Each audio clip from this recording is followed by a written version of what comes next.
کا معاملہ ہے, ادھر وہ رشیا والے اس سے بات نہیں کرنا چاہتے, ادھر فلسطین بھی وہ بھی بات نہیں ہو رہی, کشمیر والی بھی نہیں ہو رہی, پھر بھارت اور جو پاکستان کا معاملہ بنا اس میں بھارت ہی بھاگا تھا, پاکستان تو لڑ رہا تھا تو 3 دن میں وہ بھی بھاگ گئے. ابھی میدان لگ گیا ایران اور اسرائیل کا, یعنی ٹرمپ کے اپنے گھر میں لڑائی آ گئی ہے, یعنی لوگوں کے ثالثی کے کردار ادا کرنا چاہتا ہے اور اپنے گھر کی لڑائی اس سے ختم نہیں ہو رہی بلکہ لڑائی کو بڑھانا چاہتا ہے, مگر ڈرا ہوا ہے. اس کو پتا ہے کہ ابھی جتنے بھی امتیں مسلمہ کی کنٹریز ہیں یہ اکٹھی ہو چکی ہیں اور یہ بھرپور مقابلہ کر رہی ہے. اس کو سب خبر ہے کہ کون کون کیا کیا سپلائی کر رہا ہے. وہ کہہ رہا ہے کہ ہمیں ہر چیز کا پتا ہے, ہمیں پتا ہے کہ آیت اللہ خامنائی کدھر چھپے ہوئے, اگر ہم ان کو قتل کرنا چاہیں تو 1 منٹ کا کام ہے, مگر ابھی ہم ان کو قتل نہیں کر رہے, ہم جب کریں گے تو ہم آپ کو بتائیں گے. یعنی یہ صرف اور صرف ڈراوا دے رہا ہے. تو شاہ صاحب آیت اللہ سیستانی صاحب کا فتویٰ آ گیا ہے کہ جو اس نے دھمکی دیا ہے آیت اللہ علی خامنہئی صاحب کے حوالے سے,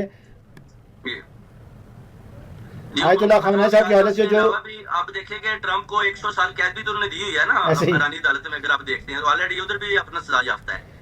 تو شاہ صاحب یہ بھی بتائیں کہ بین الاقوامی جو قوتیں ہیں چائنا, روس,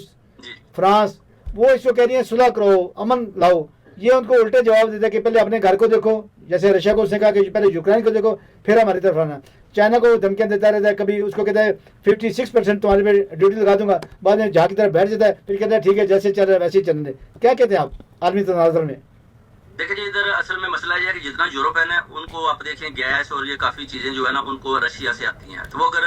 وہ پائپ لائن بند کر دینا تو ان کے پاس تو پھر چولہا جلانے کے لیے جگہ ہی نہیں, نہ جرمن کے پاس نہ فرانس کے ساتھ. ان کی مجبوری ہے, ان کی تجارت بند ہو جاتی ہے, تو وہ تو نہیں ٹرمپ کا ساتھ دیں گے اس ظلم میں. وہ تو کہتے ہیں کہ جنگ بندی کرو, دیکھتے ہیں ہمارا برا حال ہو جائے گا, یا جو رشیا کا پوٹن اگر ہمارے اوپر حملہ کر دیتا ہے تو وہ کہتے ہیں کہ ہمیں کون بچائے گا, ٹرمپ تو پہلے ہمارے خلاف باتیں کر رہا ہے. یہی برٹشوں کا بھی یہی حال ہے, وہ ان کو کہتا ہے کہ پہلے میں آپ کے اوپر اٹیک کروں گا, پھر یہ بھی دیکھتے ہیں کہ یہ ہمارا کہیں برا حال نہ کر دے. شاہ صاحب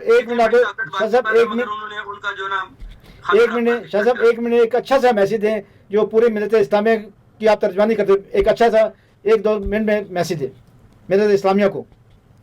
جی دیکھیں جی, امت مسلمہ کو میں تو میسج دیتا ہوں کہ ابھی آپ کے پاس ایک اتنا اچھا موقع ہے کہ آپ ایران کے ساتھ کھڑے ہو جائیں, کیونکہ جتنی بھی اوورسیز کمیونٹی ہے, جتنے بھی باہر کے ممالک کے آپ دیکھ لیں, سب کا جو ہے نا اپنا سارے ایران کے ساتھ کھڑے ہوئے اور ان کا دل بھی ایران کے ساتھ دھڑکتا ہے. اس لیے جتنے بھی کنٹریز ہیں ان کو پیغام ہے کہ جناب ایران کا ساتھ دیں. اگر آپ یہ لڑائی جیت جاتے ہیں تو آپ سمجھ لیں کہ آپ نے اسلام کو زندہ کیا. اگر آپ ہار جاتے ہیں تو پھر کفر جیت جاتا ہے, تو پھر آپ اپنے جو نام ہے ملکوں کو چینج کر لیں, کیونکہ ابھی ٹائم ہے. اس ٹائم اگر آپ ایران کے ساتھ دھوکہ کریں گے, ان کا ساتھ نہیں دیں گے, تو آپ کہہ لیں کہ آپ اپنے اسلام کے ساتھ دھوکہ کر رہے ہیں. ٹائم ہے